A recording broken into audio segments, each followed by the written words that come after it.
ಅರ್ಜುನನು ಪಾಂಡವಿನ ಇತರ ಮಕ್ಕಳು ಸ್ವಭಾವತಃ ಧರ್ಮಿಷ್ಠರಾದುದರಿಂದ ಪವಿತ್ರ ಕ್ಷೇತ್ರದ ಪ್ರಭಾವವು ಪ್ರಬಲವಾಗಿ ಅವರ ಪರವಾಗಿರುತ್ತದೆ ಎಂದು ಆತನಿಗೆ ತಿಳಿದಿತ್ತು.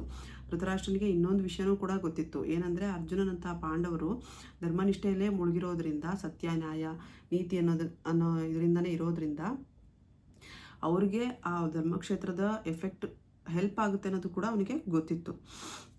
ಸಂಜಯನು ವ್ಯಾಸರ ಶಿಷ್ಯ.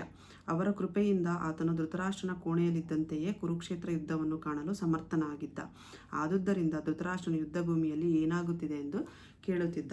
ಸೊ ನಾನು ಹೇಳಿದ ಹಾಗೆ ಸಂಜಯ ವ್ಯಾಸರಾಯರ ಶಿಷ್ಯ ಆಗಿದ್ದರಿಂದ ಅವನಿಗೆ ಒಂದು ವರ ಇರುತ್ತೆ, ದೂರದೃಷ್ಟಿ ವರ. ಸೊ ಅವನು ಧೃತರಾಷ್ಟ್ರನ ಕೋಣೆಯಲ್ಲೇ ಕೂತು ಕುರುಕ್ಷೇತ್ರ ಯುದ್ಧ ಕ್ಷೇತ್ರದಲ್ಲಿ ಏನು ನಡೀತಿದೆ ಅಂತ ಕೂಡ ಅವನು ಸ್ಪಷ್ಟವಾಗಿ ಹೇಳುವಂತಹ ಒಂದು ವರವನ್ನು ಪಡೆದಿರ್ತಾನೆ. ಪಾಂಡವರು ಧೃತರಾಷ್ಟ್ರನ ಮಕ್ಕಳು ಒಂದೇ ಕುಟುಂಬದವರು, ಇಬ್ಬರು ಒಂದೇ ಕುಟುಂಬದವರು, ಕುರುವಂಶದವರು. ಆದರೆ ಧೃತರಾಷ್ಟ್ರನ ಮನಸ್ಸು ಇಲ್ಲಿ ಬಯಲಾಗುತ್ತದೆ. ಉದ್ದೇಶಪೂರ್ವಕವಾಗಿ ತನ್ನ ಮಕ್ಕಳನ್ನು ಮಾತ್ರ ಕುರುವಂಶದವರೆಂದು ಹೆಸರಿಸಿ ಪಾಂಡವರನ್ನು ಕುಟುಂಬದ ಪಿತ್ರಾರ್ಜಿತ ಸ್ವತ್ತಿನಿಂದ ದೂರವಿರಿಸಿದ.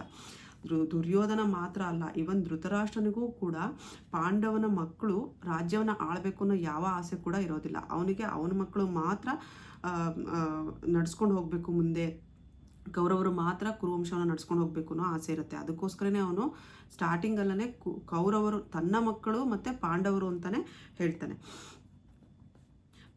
ಧರ್ಮದ ಜನಕನೆನಿಸಿರುವ ಶ್ರೀಕೃಷ್ಣನೇ ಉಪಸ್ಥಿತನಾಗಿದ್ದ ಕುರುಕ್ಷೇತ್ರ ಒಂದು ಧರ್ಮಕ್ಷೇತ್ರವಾಗಿತ್ತು. ಸೊ ಇಲ್ಲಿ ಶ್ರೀಕೃಷ್ಣ ಪರಮಾತ್ಮನೇ ಪಾಂಡವರ ಪಕ್ಷದಲ್ಲಿದ್ದು ಕುರುಕ್ಷೇತ್ರದಲ್ಲಿ ಸ್ವತಃ ಕುರುಕ್ಷೇತ್ರಕ್ಕೆ ರಣರಂಗಕ್ಕೆ ಇಳಿದಿರೋದ್ರಿಂದ ಆ ಕ್ಷೇತ್ರವನ್ನು ಧರ್ಮಕ್ಷೇತ್ರ ಅಂತಲೇ ಹೇಳಲಾಗ್ತಿತ್ತು. ಅಲ್ಲಿ ಭತ್ತದ ಗದ್ದೆಯಲ್ಲಿ ಕಳೆಯನ್ನು ಕಿತ್ತೆಸೆಯುವ ಹಾಗೆ ದುರ್ಯೋಧನನಂತಹ ಅನಗತ್ಯವಾದ ಸಸ್ಯಗಳನ್ನು ಪ್ರಭುವು ಕಿತ್ತೆಸೆಯುತ್ತಾನೆ. ಅಲ್ಲದೆ ಯುಧಿಷ್ಠಿರನಂತಹ ನಾಯಕರನ್ನುಳ್ಳ ಧರ್ಮಿಷ್ಠರನ್ನು ಮತ್ತೆ ಪ್ರತಿಷ್ಠಾಪನೆ ಮಾಡುತ್ತಾನೆ. ಸೊ ಎಲ್ಲಿ ಶ್ರೀಕೃಷ್ಣ ಇರ್ತಾನೋ ಅಲ್ಲಿ ಧರ್ಮಕ್ಕೆ ಜಯ ಅನ್ನೋದು ಎಲ್ರಿಗೂ ಗೊತ್ತಿರೋದೆ.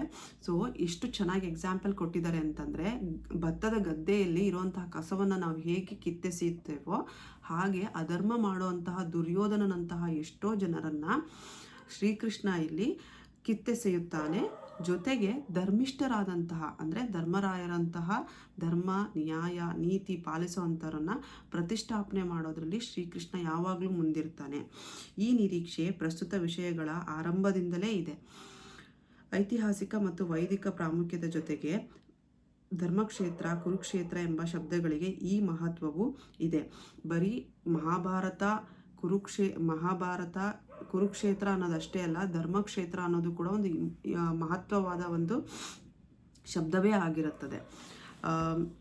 ಸೊ ಧೃತರಾಷ್ಟ್ರ ಏನಿದ್ದಾನೆ ಅವನು ಎಷ್ಟು ಸ್ವಾರ್ಥಿಯಾಗಿರ್ತಾನೆ ಅಂತಂದರೆ, ಅವನಿಗೆ ತನ್ನ ಮಕ್ಕಳು ಮಾತ್ರ ಕುರುವಂಶದವರು ಅನ್ನೋದನ್ನು ಅವನು ಪೂರ್ತಿಯಾಗಿ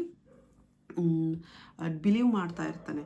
ಸೊ ಇಲ್ಲಿ ನಾವು ಇದನ್ನು ನಮ್ಮ ಪ್ರತಿನಿತ್ಯದ ಒಂದು